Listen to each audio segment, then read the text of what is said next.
Hello, all of you. Welcome back to my YouTube channel. So, today we will start a topic, academic topic for class ninth, and that is comparison between eukaryotic and prokaryotic cells. बहुत ही छोटा सा video होगा and in very short and with detailed tips I will tell you what are the differences between the two and how you can understand the two without actually mugging up the difference. बेटा biology का जो सबसे बड़ा problem है ना कि लोग समझते हैं कि ये एक रटने का सब्जेक्ट है, but believe me this is not a subject to be rectified. ये बिल्कुल बहुत इजीली कंसेप्चुअली समझने का सब्जेक्ट है. आगे आने वाले वीडियोस में भी मैं इन बातों को क्लियर करती हुई चलूंगी कि कैसे फ्रॉम द टर्म्स इटसेल्फ हम डिवाइड करके निकाल सकते हैं कि इस टर्म का मतलब क्या है, and even we can derive out derivations and definitions from the term itself. So without wasting any time, let us begin with the video. First of all, just see what is written. Prokaryotic. And what it is written? Eukaryotic. Let us first divide the term. Pro means primitive, मतलब पुराना. Karyot means nucleus, and tick can be considered as a cell. So primitive nucleus cells or cells which have primitive nucleus are called as prokaryotic cells. Now as such U का तो कोई मतलब नहीं है, but then rhyme करते हैं थोड़ा, है ना. U और new, देखो सुनने में राइमिंग सा लग रहा है नहीं. तो U and new.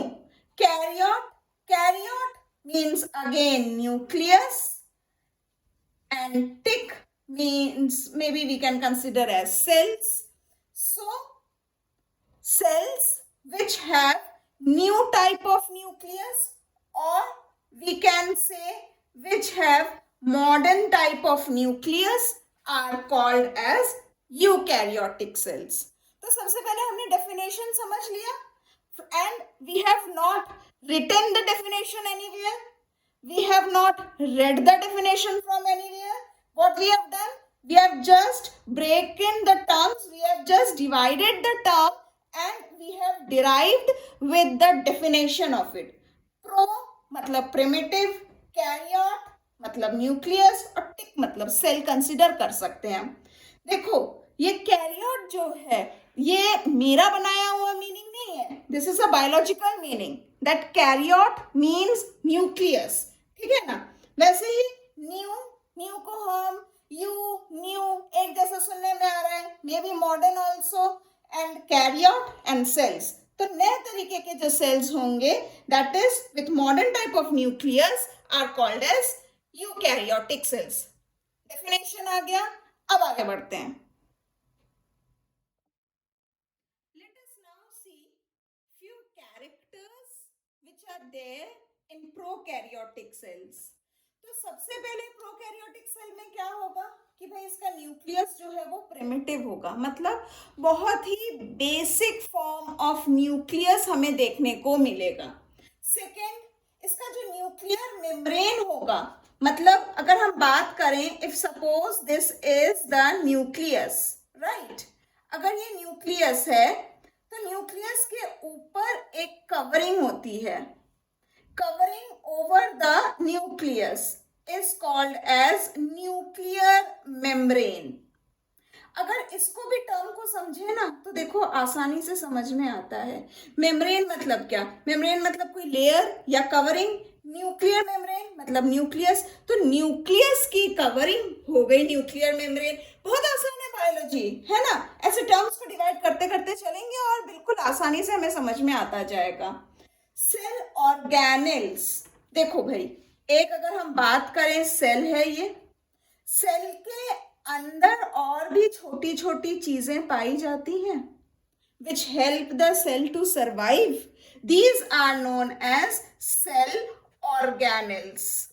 ठीक है, सेल के अंदर मौजूद smaller parts within the cell are called as cell organelles. तो ये क्लियरली डिस्टिंक्ट नहीं है, हमें साफ साफ ये नहीं दिखते हैं। नेक्स्ट इज, जो जेनेटिक मटेरियल है वो भी रिड्यूस्ड अमाउंट में होगा। भाई न्यूक्लियस होगा, न्यूक्लियस के अंदर या तो आरएनए होगा या तो डीएनए होगा। अब जो भी होगा वो बहुत ज्यादा नहीं होगा। भाई आरएनए और DNA, these are the genetic material. Now this genetic material will be in a very reduced form. ऐसा नहीं है कि खूब सारा पाया जाएगा, तो न्यूक्लियस के अंदर बहुत limited amount of genetic material होगा। ये 4 पॉइंट अगर दिमाग में रहती है ना, then it is clear that what is all about prokaryotic cells. ठीक है, now let us understand the concept of eukaryotic cells. देखते हैं यूकैरियोटिक सेल्स में क्या क्या है। The first point is it has got a developed nucleus. Developed nucleus means that nucleus के अंदर all those things which are expected, वो सारी चीजें nucleus के अंदर मिलेंगी। Next is nuclear membrane present. अभी हमने यूकैरियोट, प्रोकैरियोट में भी बताया था कि अगर ये न्यूक्लियस है तो न्यूक्लियस के चारों तरफ एक कवरिंग होगी।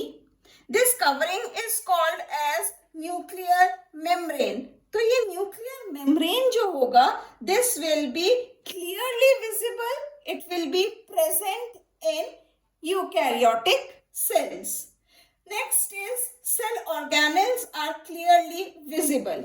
If we talk about, suppose say this is a cell, तो सेल के अंदर बहुत सारे सेल ऑर्गेनेल्स होंगे। सेल ऑर्गेनेल्स न्यूक्लियस के अलावा जैसे लाइसोसोम्स होता है, गोल्गी अपरेटस होता है, माइटोकॉन्ड्रिया पाया जाएगा। इसका भी एक वीडियो डाल देंगे हम, है ना, कि डिस्क्राइबिंग सेल ऑर्गेनेल्स, बहुत ही रूडिमेंट्री फॉर्म में, क्लास 9 के बेसिक फॉर्म में डालेंगे, तो आप देख लेंगे, आपको अच्छे से समझ में आ जाएगा। तो जो सेल ऑर्गेनेल्स हैं वो भी हमें साफ साफ दिखने लगते हैं।